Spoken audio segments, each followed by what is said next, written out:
राना तनवीर साहब, आप बताइएगा, आपको क्या लगता है कि क्या वजूहात हैं? तीसरे ये जर्नलिस्ट हैं और तीनों अच्छे नाम हैं। डॉक्टर शाहिद मसूद से स्टार्ट कर लें, क्यों जेलों में डाला जाता है और हथकड़ियाँ पहना के जैसे कोई बड़ा जेट ब्लैक टेररिस्ट पकड़ा है? मलिक साहब, चांद साहब की गुफ्तगू आपने सुनी और आपने जिस तरह कहा कि ये बड़ा कलमा हक कहने के आदी हैं, लेकिन वो कलमा हक कहते रहे हैं जब पीटीआई में नहीं थे।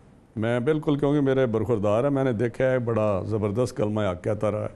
और वहाँ शायद इसकी पार्टी में, इसलिए शायद आप मुझे बात करने दें तो मेरा हाल चंद तुम्हें समझ आ जाएगी। तो उस वक्त की पार्टी उस वक्त जो पार्टी थी इसकी, उसमें शायद उसको वो मुकाम नहीं मिला जिसको ये डिज़र्व करते थे।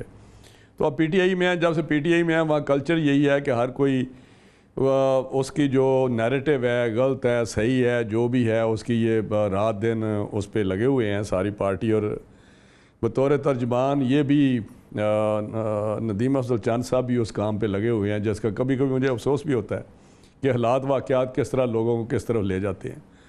तो मैं जो इनकी बात सुनी है तो मैंने जो समझा बड़ा लाइटर साइड पे इन्होंने सारी बातें की हैं कि इसलिए डाला गया ताकि जेलों की जो रिफॉर्म्स लानी चाहिए या जेलों के हालात हैं इनको पता चले, और आइंदा हुकूमत जब बने तो फिर तो आपको डालना चाहिए था, मैंने अपने चाचे को डालना था अगर मेरे कहने पे डालते ताकि मुरीद के नारंग के कोई उस चोर डाकू बेल्ट के कुछ जो खुश होते। मेरा तो आपसे तल्लक है, मैं तो फिर डालता तो आप पे मेहरबानी करता ना।